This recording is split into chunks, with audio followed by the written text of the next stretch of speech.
guys, welcome back to my channel. So today's video is going to be another foundation review and demo over a new foundation in the drugstore, and today we're talking about the Maybelline Dream Velvet Soft Matte Hydrating Foundation. I got mine at Rite Aid. I think it was, no, I got mine at CVS for $9.49, but from what I've seen it can range from about that much to maybe $12. It says it's a refreshing gel whipped foundation that leaves complexion perfected and smooth with a velvety soft matte finish while skin stays hydrated for 12 hours. It's a unique gel whipped formula and it's ideal for normal to combination skin, and it says it has medium coverage. So I do believe they have 12 shades. I got mine in Warm Porcelain 05. I think this is the second to the lightest shade.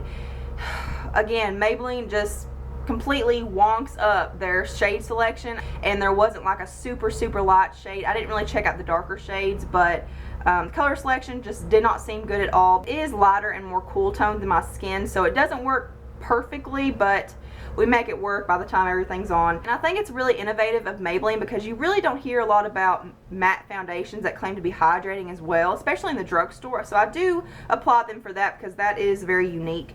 Here is what the consistency looks like. It is very moussey. It's kind of a thick consistency, not thick feeling on the skin, but it just has that really nice like thick moussey texture.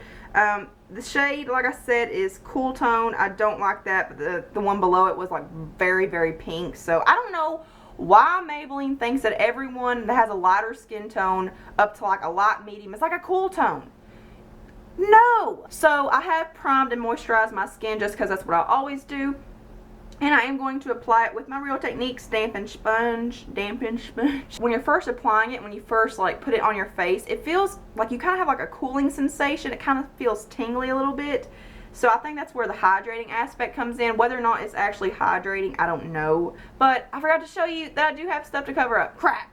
So in case you didn't notice before, I do have some breakouts going on up here. Have a lot of discoloration and stuff, so we are putting the coverage to the test today. I do find that I have to use quite a bit because a little bit doesn't really go the longest way, but I mean, it's whatever. So I would say that starting out, this is definitely a medium coverage, but a very good medium. It doesn't feel heavy on the skin or anything. It actually feels very light and airy and kind of breezy.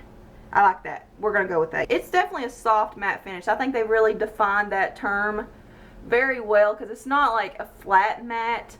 There is a little bit of dimension. I guess a soft matte in other terms is pretty much like a satin finish. So I think they're just trying to coin another term out there. So there's the first layer, and I can see my blemishes up here. So I'm going to go back in and build it up. But I'm just going to go in and work from the back of my hand now and just focus on spot concealing.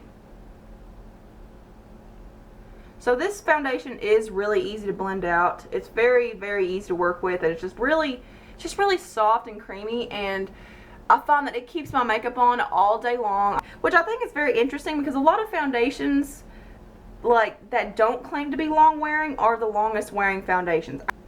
So as you can see, that pretty much completely covered up that little spot up there. So let's go to the other side and work on this. And I think it's really cool that this is a soft matte finish, but it's also hydrating, so people with dry skin are going to get to wear this, and I think it's going to look very beautiful on your skin. My skin just looks very airbrushed and soft. Hey guys, so I'm back with the rest of my makeup on. So yeah, it is very long wearing. The other night I wore it for, I think it was about 12 or 13 hours, and it didn't start fading until about the 11-hour marks. Coverage is a pretty good medium. As you can see, you might not be able to see actually, but I do have some bumps that are still kind of visible, and they were freaking nightmare to like put makeup on top of today. So yeah, my skin looks pretty flawless aside from these little horror stories up there. If you have pretty good skin, I think this is going to be a beautiful foundation on you. If you have acne, you may want to go in with a concealer. But that is it for this video. I hope you guys enjoyed it. Make sure you leave it in the comments below what you guys think about this foundation. If you've tried it, what kind of skin you have. Thank you so much for watching and hanging out with me today. Thumbs up if you like this video. Subscribe. Follow me on all my social media. All the links are below, and I may put what's on the rest of my face down there as well in case you guys are curious. And I hope you guys have an absolutely beautiful day. Mwah.